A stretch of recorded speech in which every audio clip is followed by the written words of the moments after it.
Be me, 23F, final year of college, majoring in sociology, attend one of those outrageously expensive private universities, the kind of campus where even the squirrels probably have preferred pronouns in this environment. I'm basically royalty president of the Student Equity and Justice Alliance, around 52,000 followers, on Twitter, terminally online, activist warrior, live, in what we call the Sanctuary 4-bedroom campus apartment suite, technically student housing, but we styled it like a Pinterest board for mystical grad students, dried lavender hanging from the ceiling, crystals on every shelf and windowsill, posters about compassion and dismantling systems. My roommates are basically my followers in real life, and also my closest friends. Ashley, 22. F, studio art major, changes her hair color. So often it probably qualifies as a chemical dependency. Talks loudly about everything, self-proclaimed chaos. Gremlin Rachel, 23F, psychology major, super quiet, absorbs everyone's emotions, like a sponge nods, along with anything. I say our fourth roommate used to be a girl named Lauren, had a meltdown last semester, and moved back to Indiana with her parents. So we've been enjoying the empty bedroom, ever since basically turned it into a relaxation room. Candles, beanbags, soft lighting, life feels perfect. We also enforce a strict no. Men rule, no boyfriends, no brothers, no male friends allowed past 8:30 p.m. This apartment is a protected zone, a fortress of estrogen and vibes, nothing can disturb it. Late August rolls around about 2 weeks before fall semester begins. We're back in the apartment unpacking and restoring the aesthetic lighting incense, arranging crystals. By emotional frequency, my phone buzzes. Email notification from the school. App subject line says, urgent housing. Update frown immediately. Probably just another message about Wi-Fi outages or low water pressure. Tap. Id open, read. The first sentence stomach drops. Dear resident, due to an unexpected surge in freshman enrollment and emergency construction in Pine Hall, the housing office is implementing temporary consolidation. Measures my eyes start scanning faster. Your currently vacant fourth bedroom has been reassigned. Okay, annoying but manageable, probably some freshman girl we can mold into the culture. Keep reading. Please welcome your new roommate, Tyler Bennett. Tyler literally dropped my phone onto the rug. Ashley looks up from shuffling tarot cards on the coffee table. What happened? Did Twitter finally cancel you? Worse, I mutter. Housing is putting a man in the sanctuary. Ashley lets out a full volume scream. Rachel immediately starts breathing, like she's having a panic attack. I pick up the phone and read the email out loud. Tyler Bennett, transfer student. Mechanical engineering program. Ashley jumps to her feet and knocks over her iced matcha. This is violence. This is administrative violence. They cannot seriously expect us to live with a cis man. Do they know who we are? I'm already opening my laptop, cracking my knuckles like a villain, preparing a speech. Emailing the Dean of Housing, the Dean of Student Affairs, and the Title IX office, drafting the most intense email of my life, about 2,300 words long, subject line, unsafe housing environment, and gender-based trauma. I deploy every buzzword I have: emotional labor, systemic imbalance, psychological harm, describe the oppressive experience of coexisting with men, talk about the sanctity of our safe space being violated by patriarchal presence, hit, send, like I'm launching a missile. Now we wait next afternoon, finally get a response. Dear student, we understand your concerns. However, due to the ongoing housing shortage, all gender-restricted housing exemptions are temporarily suspended, Mr. Bennett holds a valid housing contract. Refunds are unavailable at this stage of the term. Sincerely, Housing Services. We stare at the screen in silence. We're doomed. We are actually going to live with a man. Ashley starts pacing around the living room like a caged animal. He's going to be some frat idiot. I can already tell he'll hang a neon beer sign in the kitchen, play video games at 3 a.m, punch dents into the drywall, and stare at us constantly. Rachel clutches the sleeves of her oversized sweater, whispers quietly, I can't even walk to the bathroom in a towel anymore. I stand up time to act like the leader.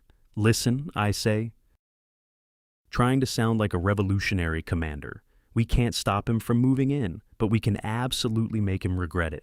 Everyone looks at me. Plan forms instantly. Operation Hostile Atmosphere. We will not be welcoming, we will not be accommodating, we will turn our lifestyle into psychological warfare until he requests a transfer move. In-day arrives, we sit in the living room, waiting arms crossed like a tribunal. No smiles, just silent judgment. Phoebe Bridgers playing quietly through the speaker, vibes aggressively. Sad front door unlocks, handle turns. Slowly we hold our breath like soldiers waiting for the enemy. Door opens and walks. Tyler pretty average, looking maybe 5'11", gray hoodie, plain jeans, old sneakers that have seen better days, carrying a duffel bag and a computer monitor, short brown hair, wearing glasses, looks exhausted. Already steps into the living room, sees the three of us staring at him like he's a demon. Blinks once. Hey, voice deep but quiet. I'm Tyler. I keep my expression blank. We know I'm clearly the leader here. Don't even offer my name power play. Ashley snorts loudly and flips a page in her art magazine with unnecessary force. Rachel stares down at the carpet. Tyler glances around the apartment, taking in the crystals and hanging plants. The dried flowers taped to the walls. Cool setup. Which room is mine? I point down the hallway. The last one, also we have rules. I hand him a printed packet, 12 pages single-spaced, includes quiet hours from 8:30 p.m. to 9:30 a.m. Kitchen access, limited to 30-minute windows.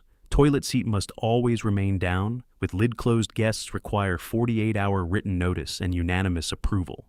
No scents that could cause sensory overload. Mandatory monthly emotional processing meetings. He takes the packet, doesn't even glance at it, just folds it once and slides it into his back pocket. Got it, thanks. Walks down the hallway to his room. Door closes. Silence. Ashley looks annoyed. He didn't argue, she mutters. He's scheming. It's psychological, I tell them confidently. He's trying to lull us into comfort before the toxic masculinity reveals itself. Stay alert. Week 1 begins our psychological warfare campaign. Launches we pretend he doesn't exist. If he enters the kitchen while we're talking, we immediately stop mid-conversation, just stare until he leaves. We leave bras and sports bras hanging across the shower, rod as territorial markers. We loudly complain about men whenever he's within hearing range, but Tyler gives us nothing. He's basically a ghost in this apartment. Leaves every morning at 7:15 a.m. with a backpack, comes back around 9:15 p.m. Goes straight into his room. No music, no gaming, sounds, no loud phone calls. Sometimes late at night, I hear faint keyboard clicks through the wall, mechanical keys, but somehow muffled. He even types politely, which honestly makes me angrier. Why isn't he messy? Why isn't he loud? I check the bathroom after he uses it, ready to photograph the evidence of male chaos. Sink completely dry, wiped clean toilet seat down, lid, closed floor, spotless, not even a stray hair. I storm back into the living room. He's obsessively clean. I tell Ashley that's serial killer, behavior like American Psycho, level neatness. Totally, she agrees while eating cereal straight from a saucepan because she hasn't washed dishes in 4 days. He's definitely hiding something. Dark week, 3 arrives. We decide passive aggression isn't enough time to escalate, target his resources. I call for a unit meeting. Sunday night, we knock on his door. It opens Tyler, standing there in sweatpants and a faded t-shirt that says, "Get, commit, push." Dark circles under his eyes, looks exhausted. Yeah, house meeting. Right now, he exhales slowly and rubs his face. Okay. He follows us into the living room, sits on the edge of the armchair. We occupy the entire couch like a council. I hold a clipboard for authority. Tyler, we need to address your energy usage. He blinks slowly. I'm barely home. Your computer, Ashley cuts in. We hear the cooling fans. It's pulling too much electricity. Our power bill will spike. You should be covering 60% of the electric bill. Complete lie. Utilities are included in our housing fees. But the goal is irritation. Tyler looks at all 3 of us. He definitely knows we're lying. He has to. But he doesn't argue. Okay, just send me the Venmo request. I hesitate, that was way too easy. And the kitchen? Rachel adds nervously. I helped her rehearse this earlier. You're cooking meat. Sometimes the smell is upsetting for us since we're vegetarian. He nods immediately. I can just keep sandwiches here and eat hot meals on campus instead. Would that work? Rachel looks confused. Yeah. Anything else? He asks calmly. We glance at each other. We have nothing else prepared. He agreed to everything. Great, he stands up. I have a thermodynamics exam tomorrow morning. Good night. Walks back to his room. Door shuts. Ashley throws a pillow at the wall. He's patronizing us. Did you hear how calm he was? He thinks he's above us. I nod while typing on my phone. Men will literally act like perfect gentlemen just to gaslight women into thinking their presence isn't violent. It's called weaponized compliance. #roommate. From hell, 200 likes within 10 minutes. Validation feels incredible. Month. 2 hits, midterm season. Stress levels in the apartment are catastrophic. The sanctuary now looks like a disaster site. Ashley is building a giant sculpture out of recycled garbage in the living room. It smells like glue and old fruit dishes stacked so high in the sink.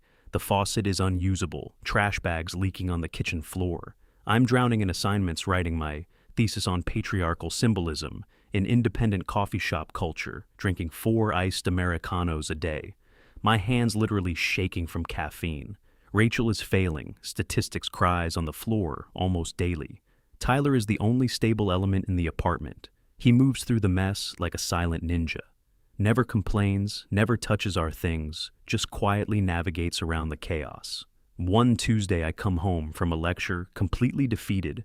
Professor demolished my essay. Draft said my arguments looped in circles and lacked actual data. I want to scream. I walk into the kitchen. Tyler is there, scrubbing the stovetop. Not his mess. Ashley's mess. She attempted caramel earlier and burned sugar everywhere. I stop in the doorway. What are you doing? He doesn't look up, cleaning the stove. You don't need to do that. We have a chore wheel. The wheel hasn't moved in about 6 weeks, he replies calmly. And I don't want the apartment catching fire. A spike of defensive anger shoots through me. Are you calling us lazy? He pauses, scrubbing, and looks up, eyes calm, almost tired. I'm saying the stove was covered in burnt sugar, and that's a hazard, so I'm cleaning it. That's all goes back to scrubbing. Quietly, I stand there frozen, want to yell at him, want to accuse him of performative domestic labor to make us look bad. But the stove actually looks cleaner than it has in months. I huff angrily and stomp back to my room. I tell Ashley later that he was aggressively cleaning at me, like the scrubbing itself was hostile. Ashley nods, immediately says, it's definitely a microaggression. 2 days later, the math meltdown happens. Rachel is at the kitchen table surrounded by open textbooks, crying uncontrollably. Hair looks like she hasn't brushed it all day.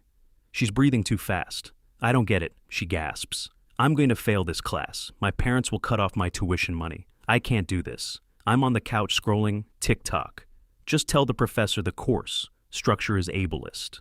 I suggest lazily math is basically a social construct anyway. That doesn't help me pass the final, Rachel wails louder. Tyler walks into the kitchen holding a mug of tea. He stops when he sees Rachel falling apart. Normally, he pretends we don't exist, but she sounds genuinely destroyed. He hesitates, sets his mug on the counter. Is it statistics 2-1? Oh, he asks quietly. Ashley calls from the pile of trash sculpture in the living room. Don't mansplain math to her. Tyler, she needs emotional validation, not equations. Tyler ignores her completely. Looks at Rachel. I heard you crying about chi-square tests earlier, through the wall. Rachel sniffs and wipes her nose on her sleeve. The numbers don't make sense, nothing lines up. Tyler pulls out a chair and sits at the far end of the table. You're probably using the wrong degrees of freedom. Show me the problem. Rachel glances at me like she's asking permission. I glare back. Don't do it. Don't collaborate with the enemy. But she's desperate. She slowly slides the textbook toward him. Tyler looks at the page for maybe 5 seconds. Yeah, see this step right here? You're treating the sample as if it's the full population. You need to subtract 1 from the sample size, n minus 1. He grabs a scrap sheet of paper, writes out the formula. His handwriting is neat, blocky engineering, letters explains it calmly. No condescending tone, no, actually just straightforward logic. Rachel blinks and tries the problem again. Her face suddenly lights up.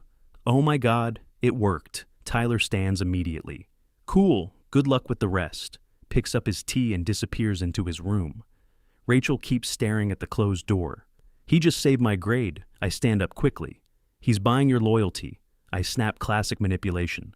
Strategy help you, now so you feel obligated. Later, Ashley nods enthusiastically. Textbook, narcissist behavior, creating emotional debt. Rachel looks down at the paper with the formula. I guess she says quietly, but she folds the paper and keeps it. I feel something shift a tiny crack in the foundation. I need to seal it, fast. Month 3 arrives. Enter Brandon. Ashley meets a guy in her sculpture studio class. Brandon, he's exactly the type we claim to want, around wears. Thrift store, cardigans, has chipped black nail polish, talks non-stop about dismantling his internalized masculinity.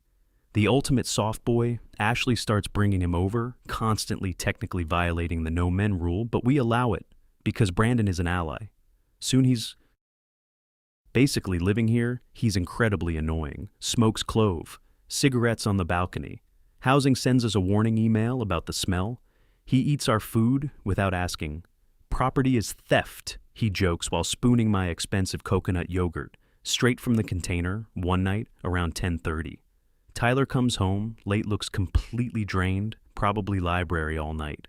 He walks to the fridge, he keeps one specific Tupperware container in there. Meal prep, dinners, he reaches for it, it's gone. He freezes slowly, looks toward the counter. Brandon is sitting there eating noodles straight out of Tyler's container. Tyler just stares, the silence gets heavy. He slowly closes the fridge door, turns toward Brandon. Is that my dinner? Brandon smirks and wipes sauce off his mouth. Oh, hey, dude, didn't see a name on it. Shared resources, right?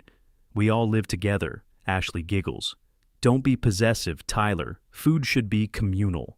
I watch carefully, waiting for the explosion, waiting for him to yell or shove. Brandon prove he can be violent too. Tyler looks at Brandon, looks at the empty container, takes a slow breath, closes his eyes for a moment, then opens them again. I worked an extra shift to afford those groceries. His voice flat. Please don't eat my food again. He turns around, fills a glass with water, drinks it, then walks to his room. Without dinner, his door clicks shut. Brandon laughs. Wow, what a passive-aggressive beta, total energy vampire vibe, right? Ashley kisses him, so toxic. I can't believe we have to live with that negativity. I'm sitting there, and for the first time, I don't feel righteous. I feel sick. I look at Brandon's smug face, look at the empty Tupperware. Remember Tyler saying he worked extra shifts. Remember the get, commit, push shirt, the silence, the cleaning. A strange feeling settles in my stomach. Guilt. No. I shove it down immediately. Tyler is the oppressor, Brandon is the ally. Stick to the script, finals week, arrives, everything reaches a boiling point. Ashley decides she wants Tyler's room, next semester, needs a full studio space. We have to get him out, she says, by any means necessary.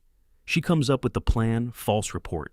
We go to the RA, she says excitedly. Tell them he makes us feel unsafe. Say he walks around half naked. Say he stares at us constantly. Rachel looks horrified. But he doesn't. He wears sweatpants all the time. He barely even looks at us.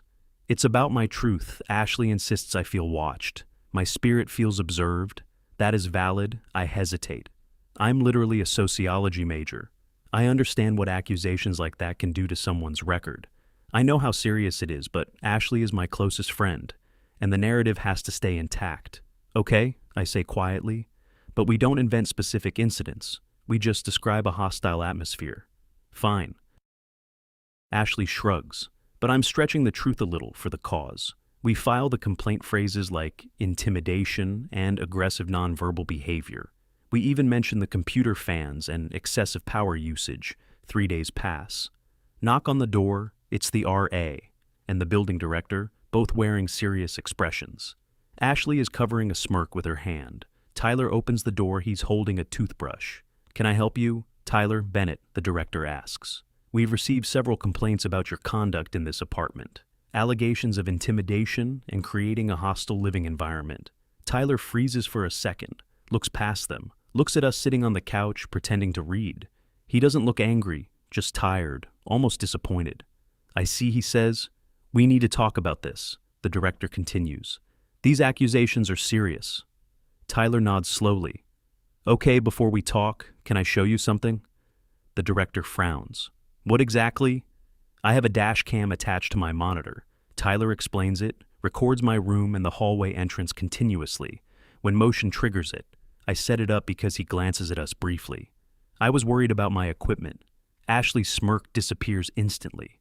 Her face goes white. My stomach drops. Show us, the director says. Tyler leads them down the hall. Door open, he pulls up a folder on his computer. We hear clips playing from the living room. Clip 1. Tyler quietly cleaning the stovetop while I glare at him. Clip 2. Brandon eating his meal prep noodles and mocking him while Tyler walks away. Hungry. Clip 3. Ashley shouting loudly outside his door while he studies wearing headphones. Clip 4. Rachel crying over statistics while Tyler calmly explains the formula, then leaves the video. Ends silence. The director turns to the RA, then looks straight at us, walks back into the living room. His expression is thunderous, but not directed at Tyler, directed at us. This footage contradicts every claim made in your report. He says to Ashley, in fact, it shows the opposite situation. You. Creating the hostile environment, Ashley stammers, that's a violation of privacy. He can't record us. He recorded his own room and shared space. The director snaps, and frankly, it's fortunate he did. Filing a false title, 9 complaint, is a major conduct violation. The 3 of you will be scheduled for a disciplinary hearing. Silence fills the apartment, heavy crushing silence. Tyler stands quietly with his hands in his pockets. The director turns to him. Mr. Bennett, we can arrange an immediate housing transfer tonight. You shouldn't have to remain here. Tyler glances at us. I can't look at him. I'm staring down at my shoes. I expect him to unload on us, say everything we've done. But Tyler sighs softly. No, hearing needed, he says. I don't want to ruin their records. They're just dramatic. It's fine, the director blinks. Are you certain they attempted to have you expelled? I'm sure Tyler says I already found an off-campus sublet, starting next term anyway. I'll just pack up tonight and crash on a friend's couch for finals week. He looks directly at me, right into my eyes. I just wanted to finish my degree. His voice calm. You guys are exhausting. I hope it was worth it. He walks into his room, starts throwing clothes into his duffel bag. The director looks at us with pure disgust. Consider this a formal warning. One more issue from this suite, and you'll all be reassigned to remedial housing. They leave 5 minutes later. Tyler comes out, bag over his shoulder, monitor tucked under his arm. He places his key on the kitchen counter. Doesn't say goodbye, just walks out the door. Click silence, we're alone again. We technically won. The apartment is ours. Ashley tries to laugh. Bye, loser. Did you see his face? But her laugh sounds strained.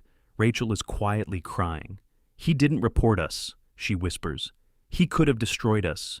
He had proof. He's weak. Ashley insists he didn't have the nerve. I stare at the key on the counter. Look at the spotless stovetop. Realization sinks into my chest. He wasn't weak, he just didn't care. Enough about us to hate us, we made him the villain in our story, while we were barely background characters. In his winter break arrives, I go home to my parents' suburban house. I try posting about the situation online. Survived a semester with a toxic male roommate. The gaslighting was intense. The tweet gets about 1.5 thousand likes. But reading it feels hollow, like I'm lying. I delete it. Spend most of break, lying in bed staring at the ceiling, thinking about the empty Tupperware, thinking about how close I came to destroying someone's life, just because I was bored and ideological. I look in the mirror one morning. I don't look like a warrior. I look like a mean girl with a dictionary of activist vocabulary hiding her cruelty. Spring semester begins. Tyler is gone, his room empty.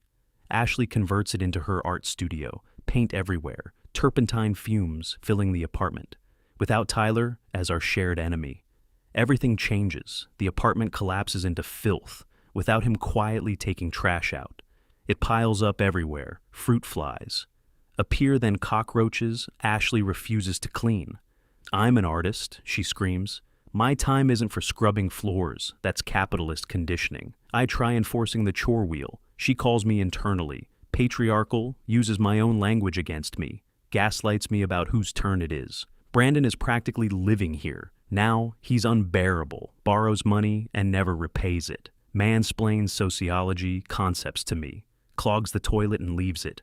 I miss Tyler. God, I miss Tyler. I miss the quiet. I miss the respect. I miss boundaries. Rachel fails. Her midterms, moves out of the suite to live with some accounting major she met on Tinder. As she leaves, She says, I can't do this anymore. You guys are toxic.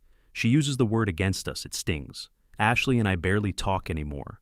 I spend the rest of the semester hiding in my room with noise-canceling headphones, wishing I studied engineering, wishing I was someone else entirely. One afternoon in April, I'm crossing the campus quad. I see Tyler sitting on a bench eating a sandwich and reading a huge textbook. He looks rested, healthy, laughing at something on his phone. A girl walks up to him, kisses him on the cheek.